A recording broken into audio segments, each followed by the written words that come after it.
When I get to Congress, I'll be one of the few who can actually read a balance sheet, kind of like a checkbook, where you know the money coming in is equal to the money going out. Clearly, the Congress that we have now has no clue how to do that.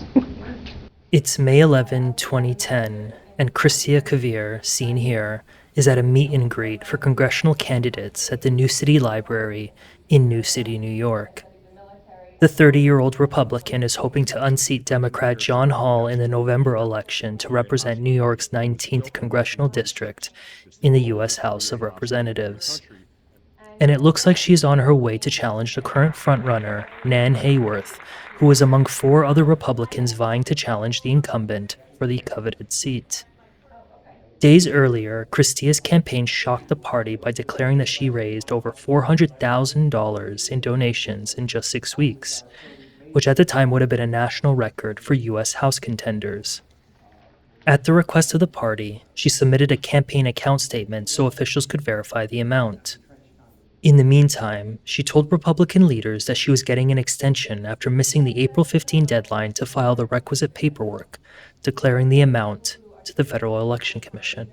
An oversight, it appeared, from the rookie candidate and her slapped-together team of gunners. But this wasn't an oversight. Something was very wrong. 2 months later, on the night of July 7, Kristia's phone rings as she waits in her car outside the La Quinta Inn in White Plains. It's her aunt calling. She lifts the device to her ear and, before she can utter a word, the transfer of the phone on the other end of the line is heard. It's Sergeant Anthony D'Elia of the TUXEDO Police Department, and he needs her to get home right away.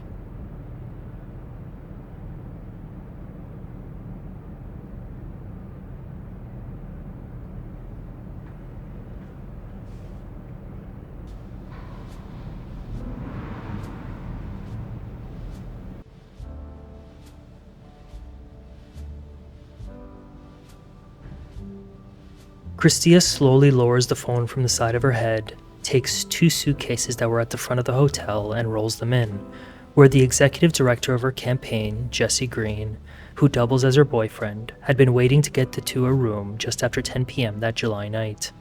She leaves them near Jesse, tells him she has to run because her mom was having an asthma attack, and returns to her car. Jesse races after her, dragging his 2 suitcases behind him. Jesse seemed concerned about my mother and wanted to come with me, but I told him, no, I gotta go, she said, according to a police statement she provided later that night. Earlier that evening, Kristia drove up to the City Limits Diner in White Plains at 7:30 p.m. and saw that Jesse, cigarette in hand, had been waiting for her in the lobby of the diner. Jesse had called her at 8:30 that morning and left her a voicemail saying he missed her and that he would call her later. At around 5 p.m. that day, he called and told her that he would like to get a hotel close to Goshen for the night and that they should get dinner. The two sat down at a table for 2 by the diner's register before deciding to go to a Chinese restaurant a handful of minutes down Central Park Avenue in Hartsdale because he wanted seafood. Kristia was indifferent about it because she wasn't eating that night. Dressed in a clean and untucked yellow long-sleeve dress shirt and tan pants, Jesse scans the menu, his gauze-wrapped hands gripping either side of it, and orders his favorite food, dim sum, in perfect Mandarin. Take great pains, generally, to speak absolutely perfectly in whatever language I'm speaking. He ordered it in Chinese, which impressed the people that worked at the restaurant, Kristia said, adding she assumed the gauze was to cover an injury he sustained from his exercise or kickboxing classes. The couple spent about an hour and a half at the restaurant before Kristia drove them back to the diner, where Jesse had parked his 2007 gray Mercedes-Benz ML350 SUV. She then followed him to the La Quinta Inn, where, a little bit later, she got the call from her aunt. Jesse called my cell phone twice out of concern for my mother to see if I was driving safe and seeing if my mother was going to Good Samaritan Hospital, Kristia said in her statement. Kristia said there was about a half-dozen police officers at her home. Sergeant D'Elia told her that her family was safe, but he needed her assistance. Kristia later called Jesse and told him that her mother had been transported to Good Samaritan Hospital and that he should meet her there. Except this wasn't true. This was bait.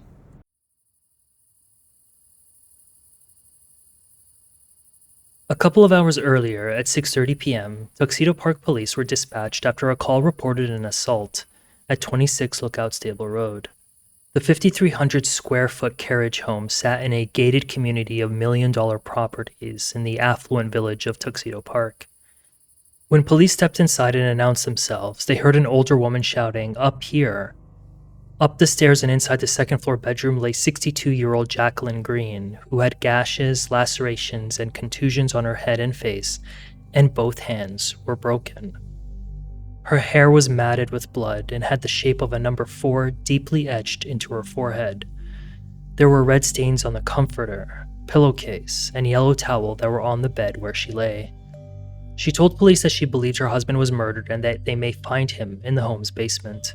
Among the key pieces of evidence collected by the Forensic Investigation Unit were 2 frying pans with red stains on them. There was blood spatter present throughout the kitchen area, specifically on the floor, cupboards, table, and refrigerator, all of which were swabbed for DNA.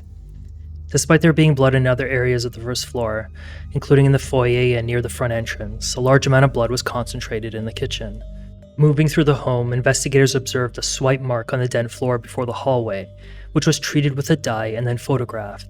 Investigators then went into the basement where they saw a closed doorway on the right wall that opened into a crawl space.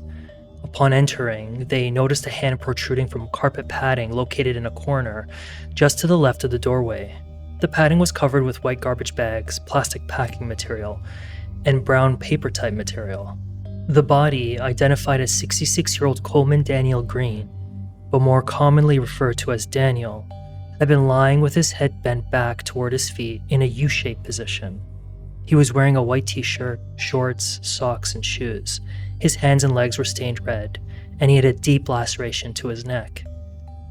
Also in the crawl space were the white garbage bags, inside of which contained items stained red, including men's pants, shirts, shoes, and bed and bath items such as sheets, towels, and mats, as well as paper and dish towels, glasses, a silver-colored metal blade sharpener with a broken handle, and makeshift bandages made from paper towels and tape. There were cigarette butts on the back patio. In the wooded area at the rear of the home, investigators found near a rock a bag of empty bottles of cough medicine, Robitussin. Jacqueline was taken out of the home and transported to Good Samaritan Hospital in Suffern, where she was heavily sedated. She would need 100 stitches to close a gash on her head and had to be hospitalized for 9 days. Meanwhile, a representative of the Orange County Medical Examiner's Office arrived at the home and pronounced the victim deceased right there. She ordered the body to be removed and taken to Arden Hill Hospital, where an autopsy would show he had over 25 stab wounds and cuts on his body and bruises on the neck, left shoulder, and left shin. He also had a broken left humerus bone and a deep laceration to the neck area. His cause of death, however, was blunt force trauma. According to Daniel's brother, Jeffrey Green, when he and his sister went to see him before he was cremated, the funeral director warned them and said he would have most of his body covered to shield their eyes from the brutality of the attack. All but a small triangle of his face shone through the white muslin. Daniel and Jacqueline had been together for 34 years. Jacqueline was a psychiatric social worker for 15 years who doted on her son. Jeffrey described his brother Daniel, who had recently re-enrolled in school, as cheerful, often funny, light-hearted most of the time, and eager to get on with the next chapter of his life. He exercised frequently and talked regularly about living to 100, Jeffrey said. But there was a simmering tension in the Green household. According to the Times-Herald Record newspaper, in July 2009, Daniel and Jacqueline were served with foreclosure papers on the home that was now a crime scene. A year earlier, they stopped making the monthly $5,500 payments on the $1.3 million mortgage and failed to make a single payment on a one-year $220,000 mortgage they entered with the previous owners of the home when they bought it in early 2008. That, and they were behind on village taxes. But you wouldn't know this if all you had for reference was the appearance of the Green family's Ivy League-schooled golden boy, 30-year-old Jesse Green.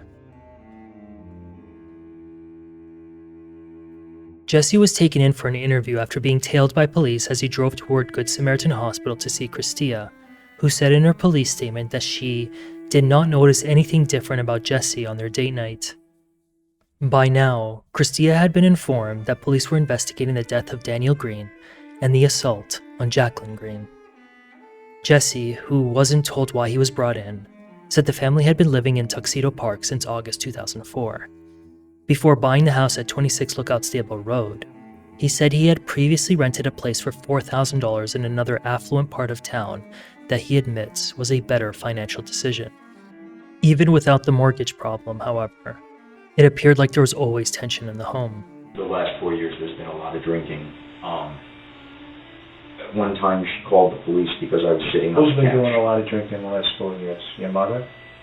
Or you? My mother gets, it's not the amount, it's just that she gets nasty the second she does. My father starts at 3 o'clock. He starts drinking at 3? Yeah. He's very, very angry.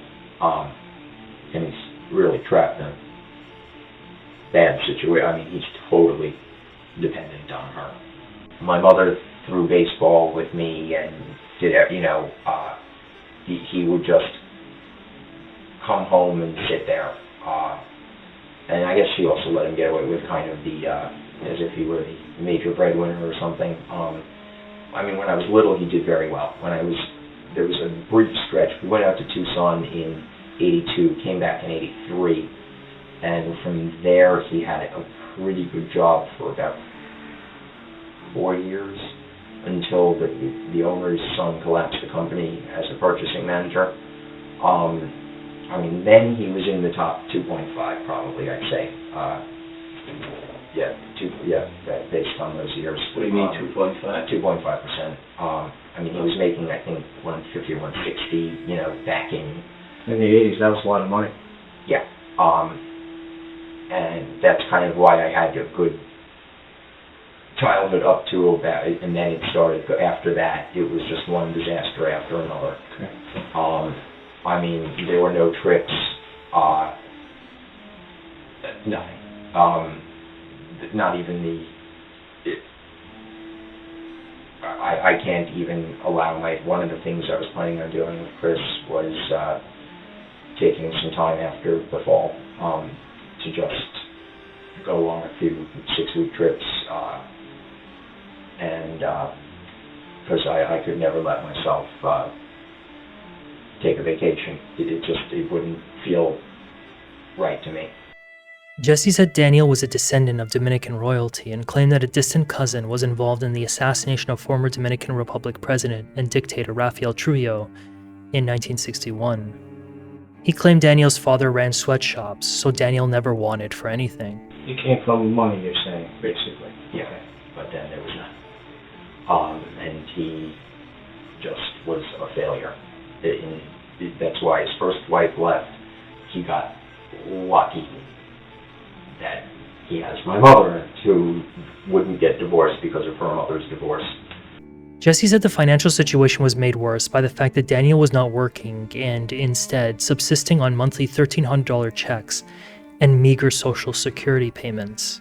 He would tell people at parties and stuff about how he has to wait a bunch longer to collect till he gets another $13. I'm sorry, it's a personal thing. He's never worried about me, never worried about paying for my tuition or anything, never worried about us having food, but $13, he can't associate with anyone. He tries to be very aloof, I don't know, but he can't, he's embarrassed.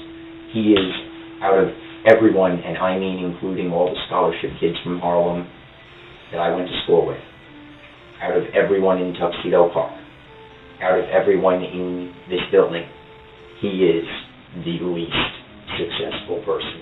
On top of that, Jesse alleged that his father was abusive to both him and his mother.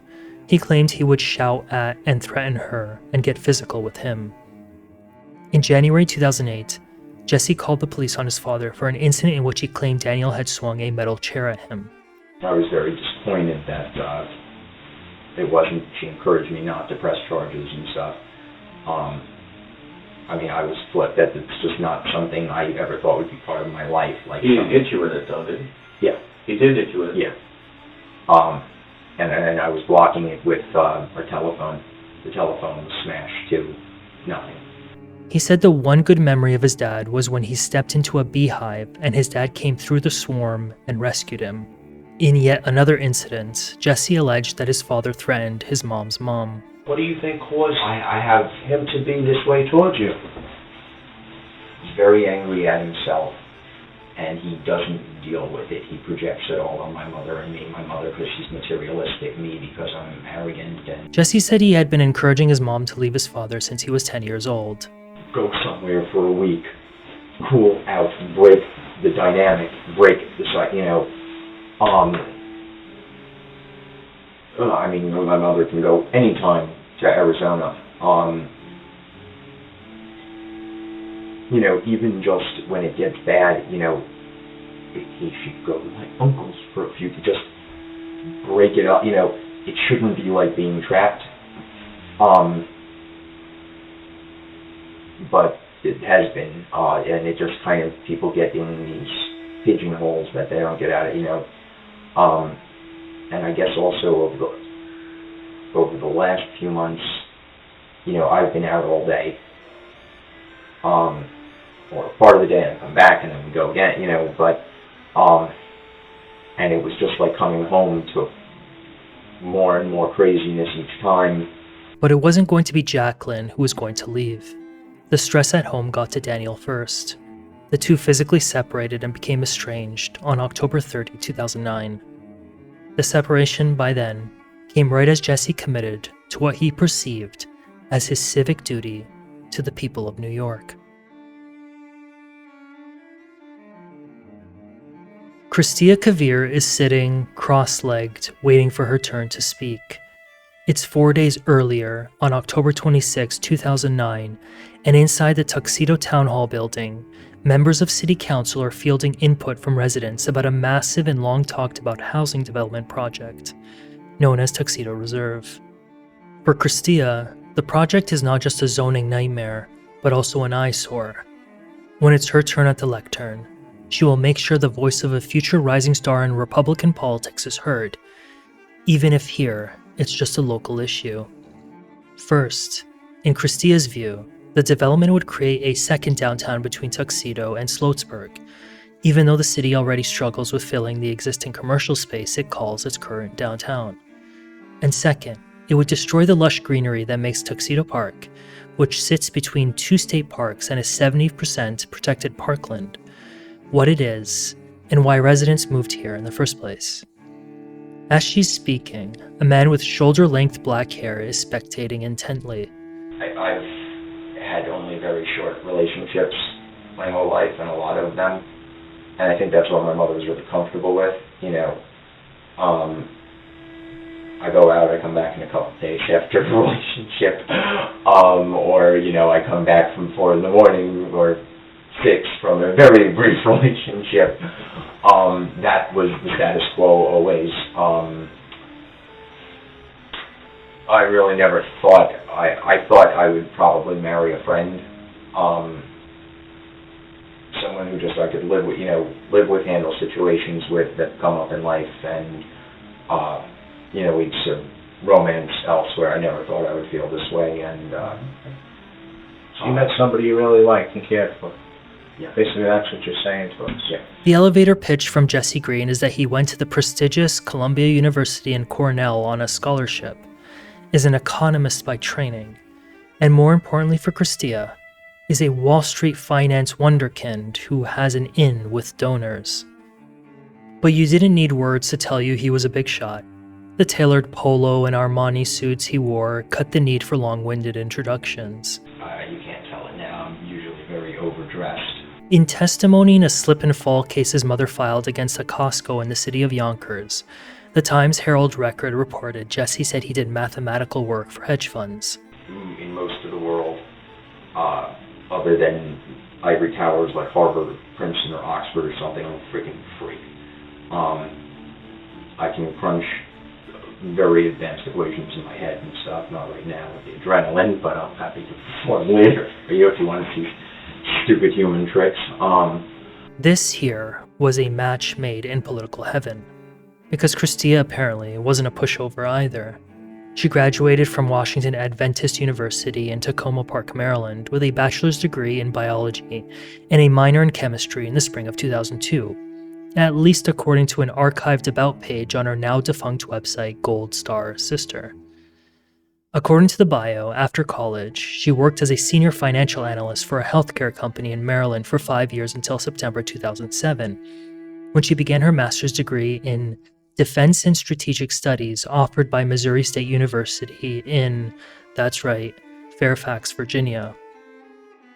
During her final year in the program, she said she became a management analyst in the Office of the Secretary of Defense at the Pentagon, where she claimed she was given secret security clearance from the federal government, though it was later discovered that this was just an unpaid internship. Jesse offers to leave his job to help Kristia run for office. Politically, which is the first thing I've ever done, not for money, because I wanted to do it. I just feel an absolute duty. We're in 1775, not literally. No, I know. We need a revolution, or else if New York State economy goes down, the country goes down, the world goes down. It's very simple. The lights go out, and it can happen fast. In Argentina, it happened fast. Mexico, there's about a 30-year stretch with what we did with 1964, allowing unions, new government workers to be part of the unions. That's what killed Mexico, and it's part of what's killing us now. Jesse held strong views on local policy that aligned well with the Republicans' laissez-faire stance on government. For example, on June 3, 2008, New York State increased the cigarette tax by $1.25 to $2.75 per pack, at the time the highest such tax in the nation.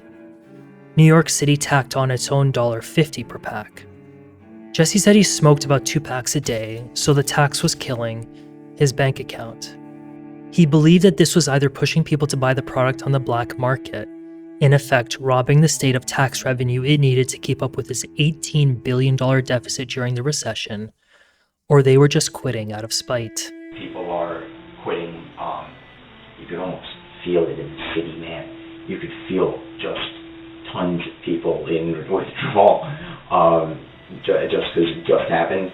I mean, this is like, they pushed it to the point that a lot of people just say, I'm willing to do anything just, not to give them the revenue and hopefully cost them their jobs. I'm willing to do it. Large government, too many taxes. The Constitution was being trampled on. The country's basically going deeper into debt. We need to restore a sense of faith. Bring the country back to its founding principles. For Tea Party members, the prime example of big government and legislative excess is the Obama health care plan, now law, or as Tea Party followers call it, Obamacare. Jesse and Kristia were coming into politics at a time when the Tea Party was on the rise inside the Republican Party, a response to the darling of the Democrats, President Barack Obama. The hallmark of the movement, officially launched in February 2009 and making a major splash in the 2010 elections, was fiscal responsibility through lower taxes and less spending, such as on social services, to bring down the national debt and deficit. This is important because the Republican frontrunner in the 19th Congressional District, Nan Hayworth, was one of those candidates. So, Kristia's campaign catered to and courted the Tea Party constituency. This is strictly between us. There's a guy who did a real Tea Party in New York State. It's just been coming out of the closet now. But we were going to announce, we ditched the other ones to take them in the she didn't really want to do any of this. It was out of duty. Her brother died in Iraq 3 years ago. She was just up at Fort Drum for another memorial. But she didn't really want to do it. But like me, we had to do something. Jesse and Kristia toured various Republican functions on the campaign trail, including a Right to Life event held at a Holiday Inn in Mount Kisco, because Kristia was obviously a pro-life candidate. Robert Foyce joined Kristia's team and met Jesse in January 2010. He had run for a seat in the Westchester County Legislature in 1999, so he wasn't new to the political game and its players' idiosyncrasies. Robert recalled in a police statement that Jesse was a particular type of oddball.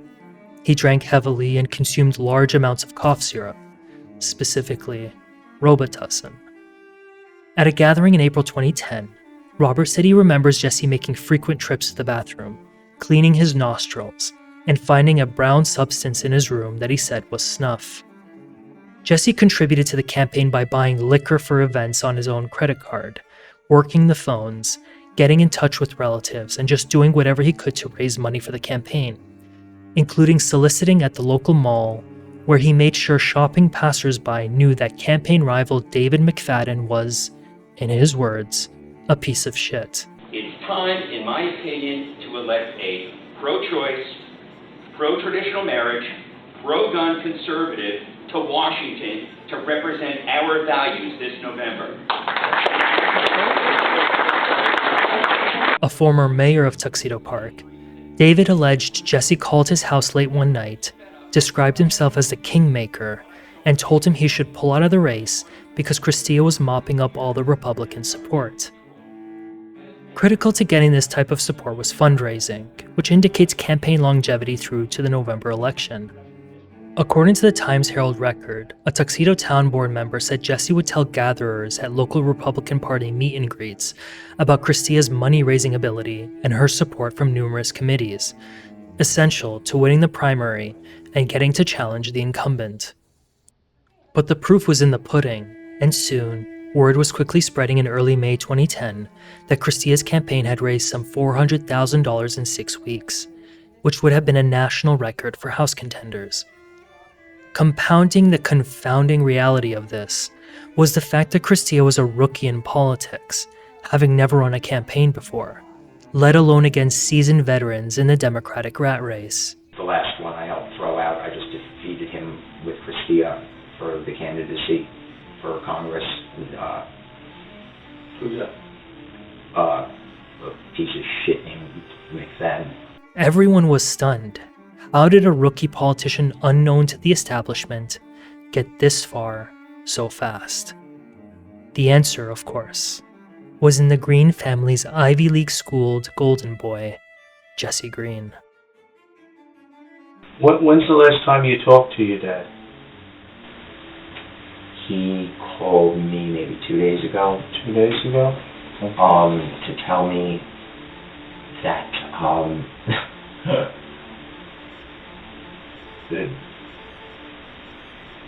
something, he didn't believe it.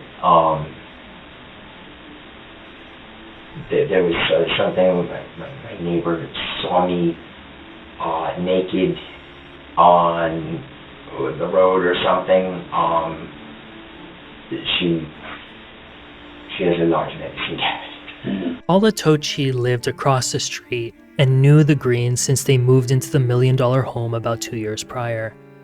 On July 5, 2010, 2 days before Daniel was found dead, Paula said she was driving on Lookout Road with her daughter at approximately 11 p.m. when she said she saw Jesse walking off the side of the road in pants, but no shoes or shirt. When I saw him, he had this wild, crazy look about him, she said in her police statement. Paula said the next day she spoke with Daniel, who was upset that she called the police instead of coming to them. If you see Jesse again, keep the police out of it. He's not a danger to anybody. Just call us, she said Daniel told her. He thinks Paula's a raving bitch. It's our next door neighbor.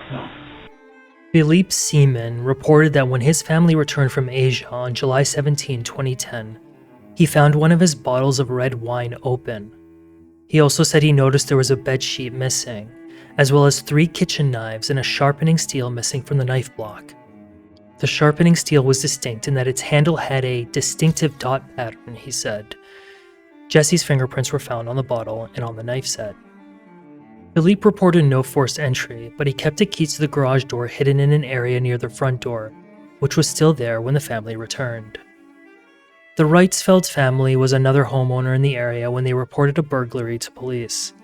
They reported returning home to find a ripped cheese slice, an open container of smoked salmon on the counter of the kitchen, and a missing Hawaiian shirt. Left at the home was a yellow polo-type shirt and a hairband that wasn't theirs. Similar to the Seaman situation, the Reitzfelds said they believed that entry was made through the garage utilizing a garage door opener in an unlocked vehicle in the driveway. Tuxedo police scoured local surveillance cameras to see if they could spot the assailant. Sure enough, they saw that Jesse had been wearing the missing Hawaiian shirt in a still they pulled from one tape at a gas station. Before being taken into the interview room, all he had were a few items of clothing in the bags in his car, a car service card belonging to Kristia, a credit card in his mother's name, and $41 in cash. He said he had lost his satchel bag with his driver's license, passport, keys, and cash. He said the bag had been stolen on 82nd Street in New York City, and he had set out searching in the bushes of Central Park trying to find it. That's why he said he got the cuts on his arms and hands. Did your arms get injured? Can you see your sleeves? Can you pull up your sleeves? Oh, yeah. No, I can't. Oh, the bites and stuff? Those are from mosquito bites? Yeah, I attract them like nothing else.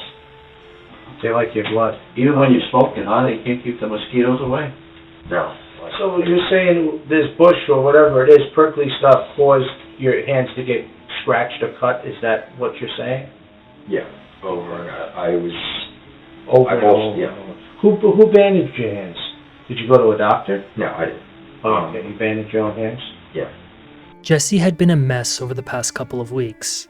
Besides the stress of Kristia's campaign, his father, who spent nearly half a year at his brother's house, was now back at the house on 26 Lookout Stable Road.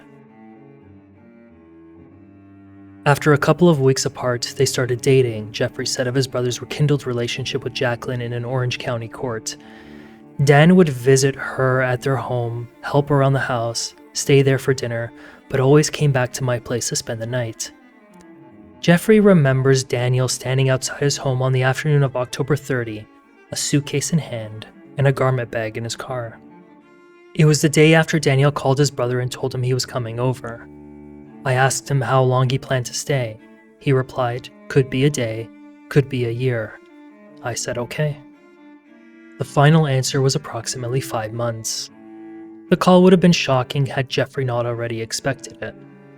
If I had to, could I move in with you? Jeffrey said his brother asked him that summer.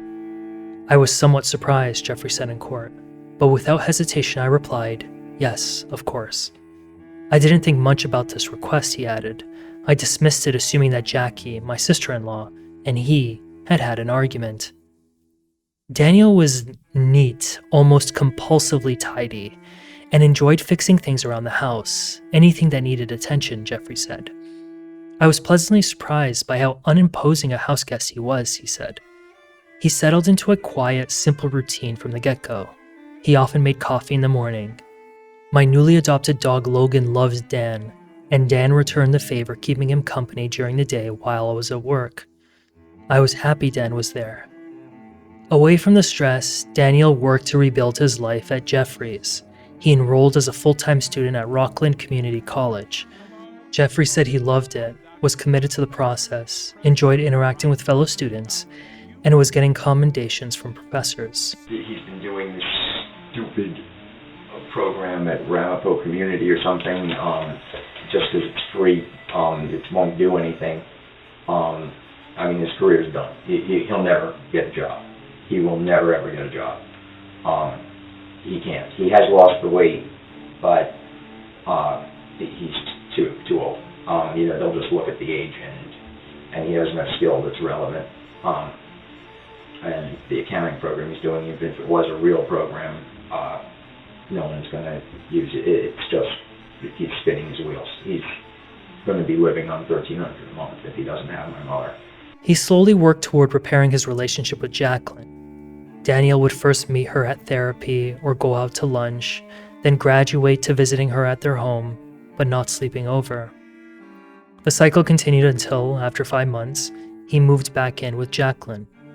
He adored her, and that's where he wanted to be, Jeffrey said. But Daniel had one condition before he moved in, according to Jeffrey. Dan wanted a shift in the pecking order, which would realign her allegiance away from her son and back to Dan. Robert Foyce, the guy who was assisting Kristia's campaign, described Jacqueline as having a good disposition, rosy and friendly, but her behavior with Jesse seemed to be an act. Paula, the neighbor of the Greens across the street, described the Green family dynamic as such to investigators. Daniel did not have any patience for Jesse, while Jacqueline had too much of it, and was overprotective of him.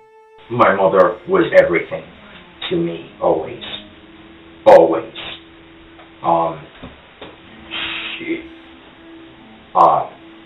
There were my friends who were my family. I mean, we spent, all day, every day together I went to the same school for 14 years. But I gave a lot, to take care of her, and because sometimes she was so depressed with everything, she couldn't get out of bed for 2 weeks.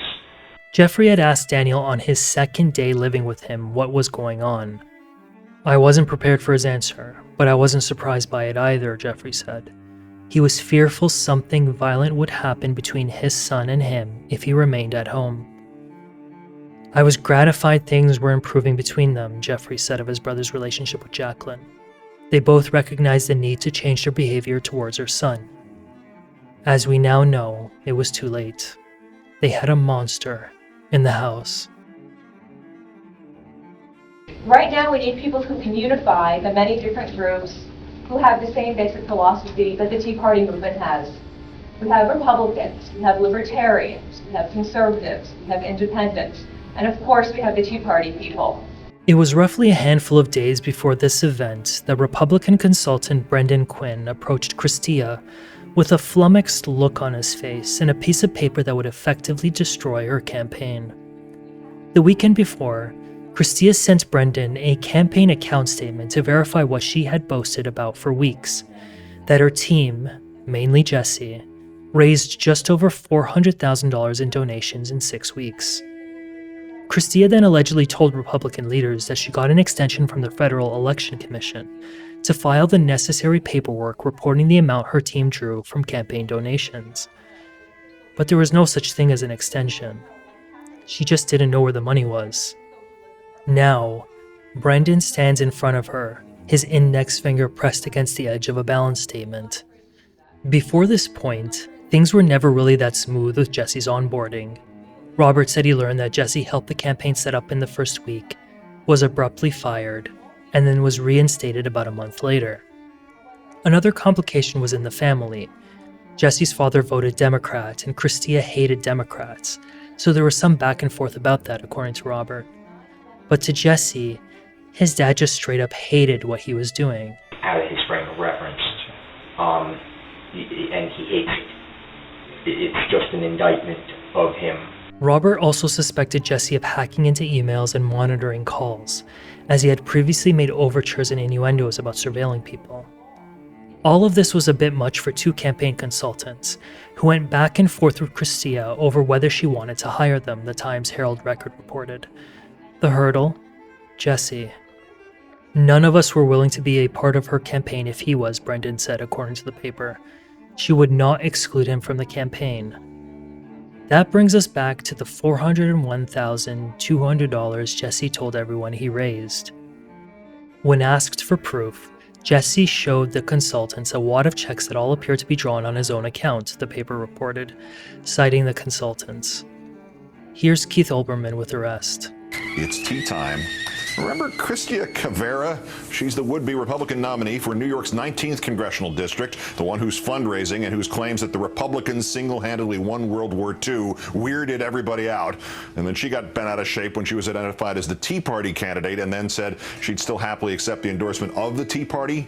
Turns out it was weirder than we knew. A spokesman claimed that she had set a national record by raising $401,200 in campaign donations in her first 6 weeks.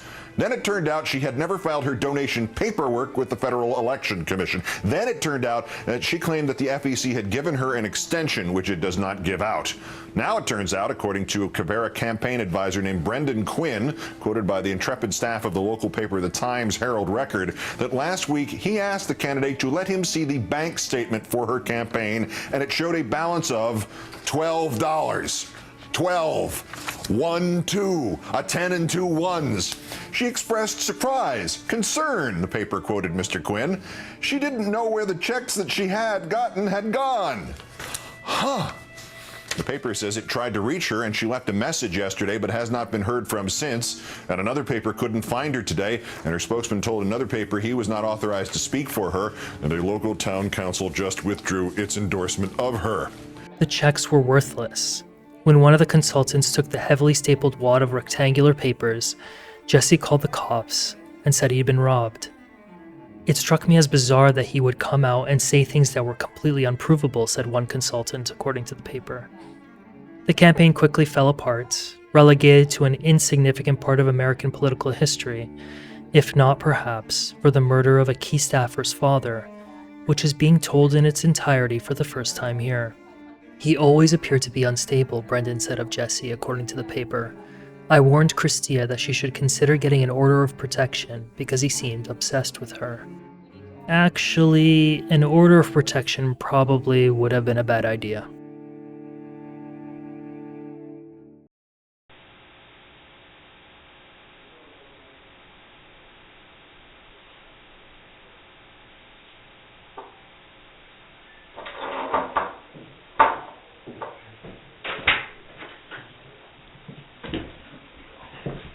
Is my mom coming? No, I just got off the phone. I'll tell you exactly where we're going. I got off the phone with the investigator. She's at the hospital in Good Sam. She's injured, and she's claiming that you injured her today. You were at the house today, and that you caused her injuries. That's what she's claiming. What do you have to say about that? What? She's claiming that you were at the house today, struggling and fighting with your father, and then fighting with her, and you caused her injuries. And she does have significant injuries. What? Ones that were not caused by herself. What? You heard me. I'm telling you exactly what I was just told. My mother? Your mother is in Good Sam Hospital, and she has sustained injuries that she says you have caused.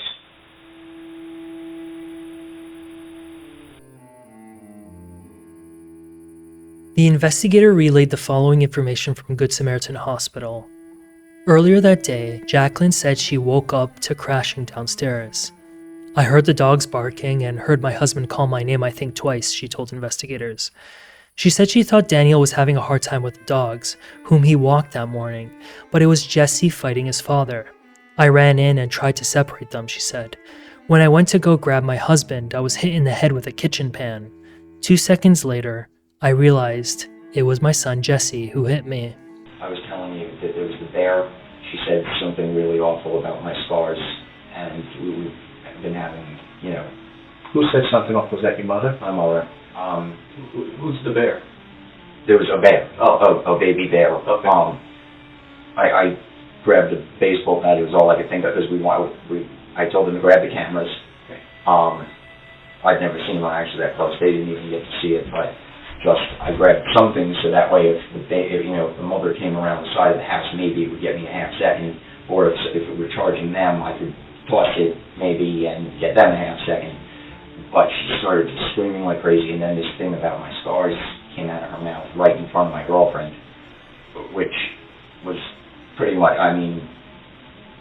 we've been through a lot together. I was very upset. Jesse already had a scar on his face from when he was bitten by the family Labrador when he was 6 years old, he said. So when he came up against the bear, he claimed his mother told him to get away from it, or the bear would scar him more and make him uglier. Called her up very upset. I'm like, you're not my mother. My mother would never say that. When did you become this poisonous, And so then my girlfriend went back up to the house. I was about 2 seconds there. I just said, you guys are going down anyway. I want you to just leave. I want you out of my life. According to Jacqueline's account, while she and her husband were on the floor of the kitchen, Jesse said, "We were just going to disappear." He was saying we had to go, and we interfered in his life, as he continued to strike her in the head with a pan. "If you die, you will be forgotten," Jacqueline said she heard him say. "I couldn't decide if I wanted him to hit me so I could die with my husband, or if I wanted to live," she said. "I put up my arms to protect myself and kept saying, 'Jesse, Jesse, stop, you're going to kill me.' While he was hitting me, he was saying something along the lines of, 'I can't believe you put me out.' He eventually stopped hitting me. I was yelling to get an ambulance. I was trying to feel for my husband and was yelling, 'Get an ambulance to try and save Dad.' And Jesse said no. I reached over and grabbed my husband's ankle and could not feel a pulse. Jesse said, "Don't bother. He's dead." Jacqueline said Jesse at some point grabbed her by the hair and banged her head on the floor several times before she blacked out. "My arms, back, and fingers also hurt," Jacqueline said when she came to. Jesse then just walked around restlessly, I think waiting for me to die. She said she told Jesse that Jeffrey was coming at 12, which caused Jesse to flip out and tell her to call him and tell him not to come. For the next 12 hours, Jesse would hold his mother hostage in the house. Jesse then started cleaning up, putting blood-soaked clothing and towels in the white garbage bags. She said he tried putting duct tape on her, but she was fighting him off. He covered Daniel in felt padding from under one of the rugs and handed her some dish towels to put under her head to help soak up the blood. At some point, Jesse helped her get up on the couch. He then went to move the car. I grabbed a white phone, dialed 911, and placed it under a chair pillow so Jesse could not see it, she said, but it wasn't working. She also tried another phone on the bar across from the sofa, but it was clear he had cut the phone lines. Again. A couple of weeks earlier, on Sunday, June 20, Daniel and Jacqueline went to New York City to see Daniel's other son, Zachary, who invited them out for a Father's Day dinner. When the couple got back home, they noticed that the phone lines had been cut. According to a summary of the incident, Jesse had cut the line after a verbal altercation. This came after a number of police interventions at the home. The night before, Jacqueline called the police to report Jesse being disorderly. That led him to being escorted out of the home. On February 16, 2010, Jacqueline called the police on Jesse over a domestic argument related to him disobeying the house rules. Jesse was again removed from the home that night. In another instance, campaign guy Robert said Jesse allegedly told him he had hit his father in response to his father allegedly hitting his mother, though there isn't a police report related to that in the record. The telephone line being cut was the last straw. Jacqueline and Daniel no longer felt safe. On June 24, they made the fateful decision to file for a temporary order of protection against Jesse, which was executed that day. Sorry, do you guys mind first thing? No, go ahead. That fucking judge only let me get, I'm not sure what she was thinking. She let me get only clothing and toiletries, not to mention only 2 hours to get clothing. And then with the Tuxedo Park police switching shift, I had an hour to unload. I didn't get a fraction of my stuff. It was insane. This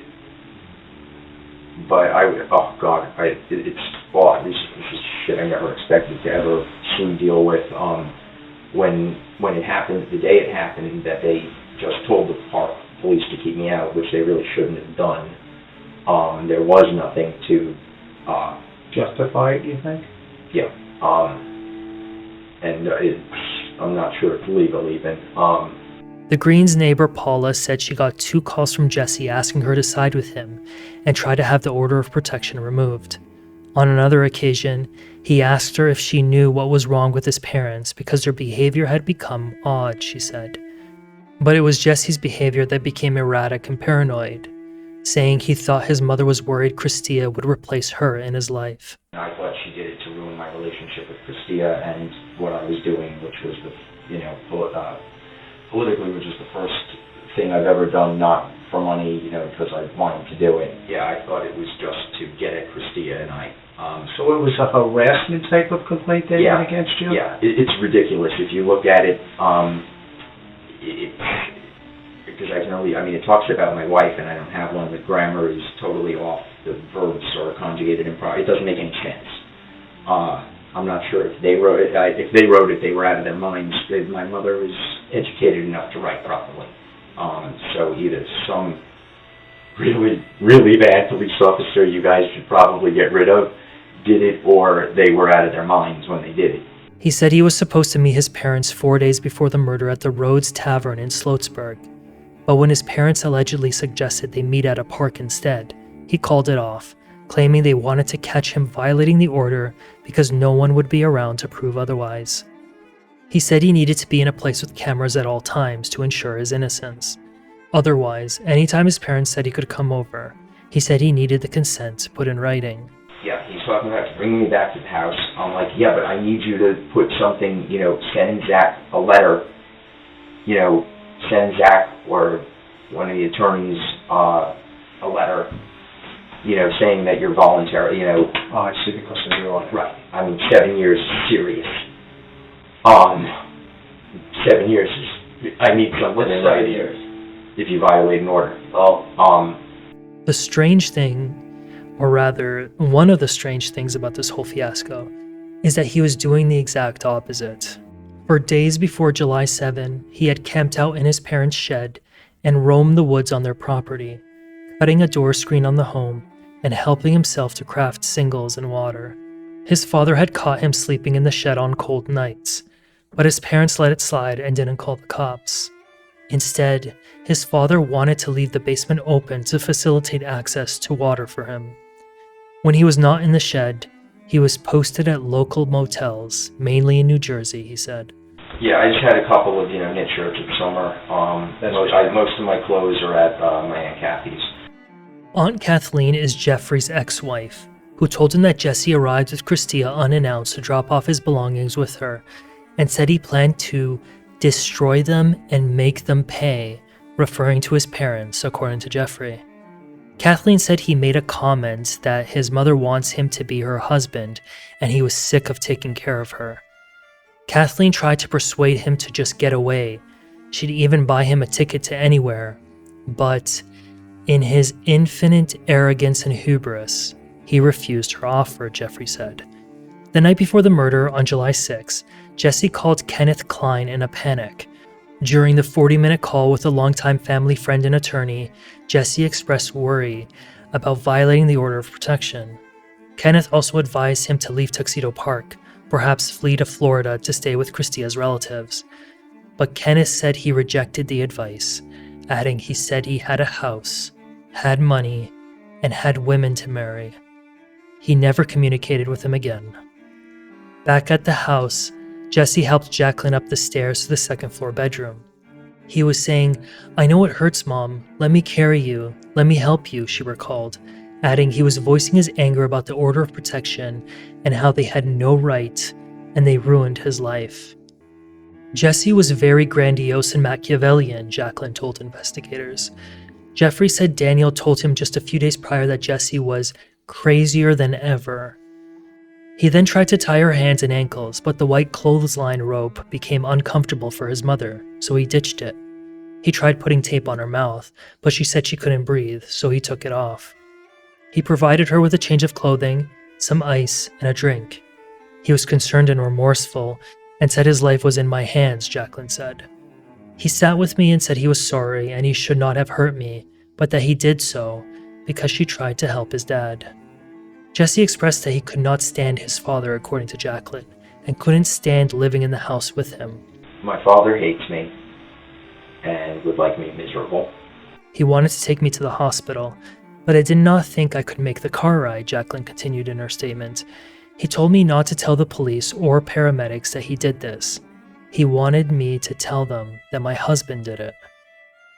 He then dragged his father's body downstairs and into the crawlspace, made a call to Kristia about dinner, left a phone with Jacqueline, told her that he'd call and let her know when she could call an ambulance to get her, and then took his mom's Mercedes SUV to White Plains to see Kristia for dinner. She ignored his further requests to delay and called emergency services. Meanwhile, Jesse told Kristia that he wanted to get a hotel in Goshen because he wanted to file a deposition in a family court case against his parents. At the same time, he was telling investigators that his mom was going to lift the order of protection that day. There's nothing in the record to support that. Ultimately, it appears from the record that Jesse didn't want to live with his parents, but he also didn't want to live as a nomad. He had expressed his desire for his father to live with his brother and for his mother to live with her mom in Arizona so he could take the home, according to Zachary. But that wasn't going to happen with his parents back together. I believe they were more of a united front in wanting Jesse out of the house, Zachary said of Daniel and Jacqueline. Jesse would say things like he wished they would die slow, awful deaths, but never talked specifically about hurting them. During his interrogation, Jesse asked to speak with his mother several times, comforting investigators that he would figure things out with her and that she would support him.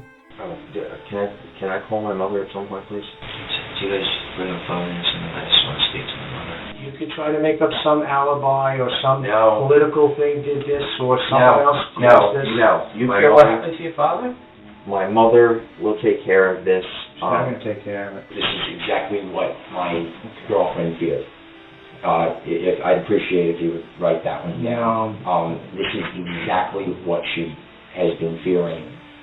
I want to speak to my mother and speak to... like I said, your mother is a witness in a crime, and that's... My mother will always come for me. My mother will always...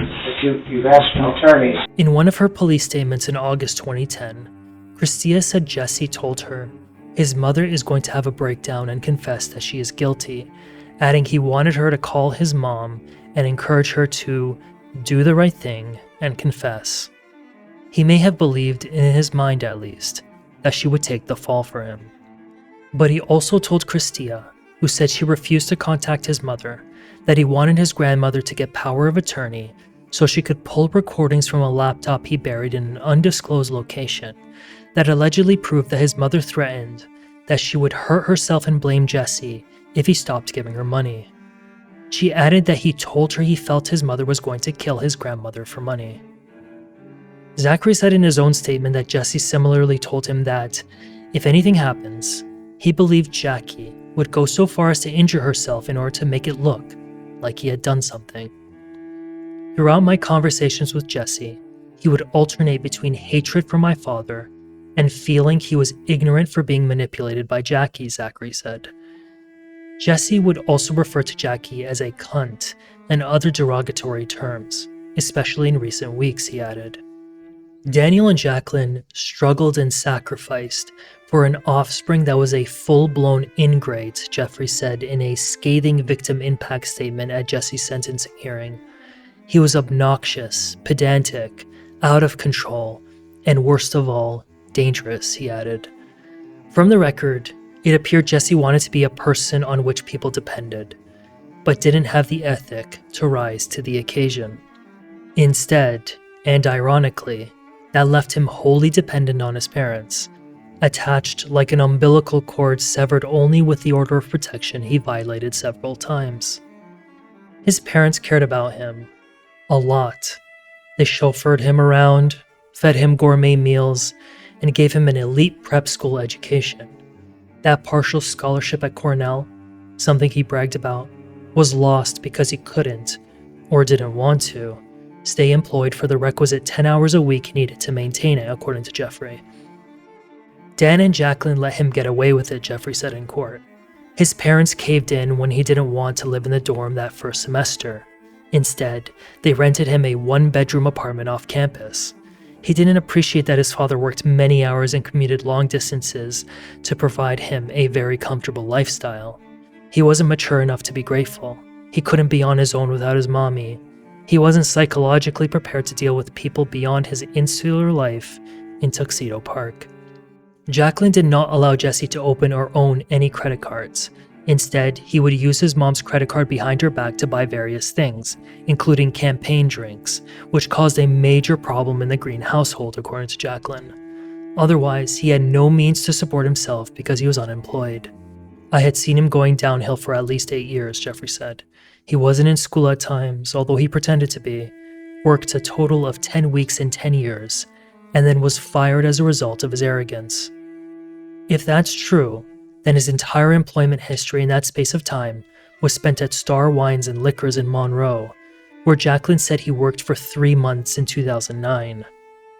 There's nothing in the file that indicates he was some Wall Street hedge fund big shot, or that he had access to big donors. But he did wear polo and Armani suits. My suit needs to be just right. And fantasized about hobnobbing with A-listers, Jeffrey said. This privileged life was not enough to ensure that he would be a grounded person, Jeffrey added. To the contrary, it engendered in him a warped sense of superiority and entitlement. I didn't celebrate anything he did, he added. He didn't do much worth celebrating. Jesse was initially charged with second-degree murder but pleaded down on the eve of his trial to felony manslaughter of his father and felony assault of his mother. The prosecution said it worked to ensure that Jacqueline didn't have to replay on the stand what she went through on that night. Still, despite saying she is living in hell and cannot live without Daniel, Jacqueline noted in her victim impact statement she doesn't want her son to serve prison time and be made into some kind of monster. She hoped instead that he would get psychiatric treatment, which Jeffrey described as a delusion born out of a mother's unconditional love gone awry. And the judge disagreed with Jacqueline, stating that Jesse did become a monster on July 7, 2010. "I have to tell you, Mr. Green, it's my hope that you're never released from state prison," the judge said at sentencing. "And the reason I tell you that is if you could do what you did to your mother and father, nobody on this entire planet would be safe if you're released." Jesse Green was sentenced to 30 years in prison. While Jeffrey said Jacqueline lived in fear of what will happen to her Jesse in prison, him, not so much. "I suspect this effete, arrogant know-it-all isn't likely to fare well in prison," Jeffrey said. "There are ahead of him 9,402 days and nights to survive. 9,402 days and nights where there will be countless opportunities for harm to find him." I admit I'm almost obnoxious, if not outright obnoxious. When Jacqueline was being transported to Good Samaritan Hospital, she relayed to EMTs that Jesse told her he would come back and kill her if she told them what happened. Jacqueline then called her stepson Zachary to warn him that Jesse might come after him. And indeed, investigators would later learn that Jesse was trying to solicit someone from the Orange County Jail to have his mother and grandmother killed. Unfortunately, we do not have access to his mental health records to understand what is going on because the pre-sentence reports in these cases are almost always under seal. A cousin of Daniel, Kenneth Siegel, went to visit Jesse in the Orange County Jail because he couldn't believe he did what he was being accused of. Jesse's response, according to Kenneth, was that he couldn't discuss it, but later stated that he sleeps well, better than he did in Tuxedo, clocking at least 6 hours, and his neck is now not free. In Kristia's initial police statements, Jesse's name is misspelled throughout, though it's not clear if she wrote this herself or if it was the investigator. Of all the ironies in the story, the addition of the I in his name is profound. Speaking of there's no I in team, the Tea Party's Nan Hayworth went on to trounce Neil DiCarlo in the primary and then easily defeat the incumbent John Hall. Even if Kristia's campaign did raise $400,000, it appeared unlikely it would have done much, as Nan ended up raising and spending less than her Democratic opponent. But, and you had a lot of reasons why those people get by in that business, because you need kind of a weird situation to enable you to be in that business.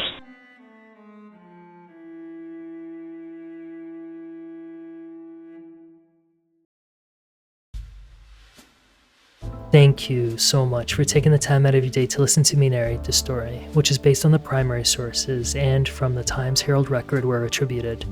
Special thanks to the local reporters who bring light to these cases, to the Orange County DA's office for assistance, and to you guys for engaging in the subject matter.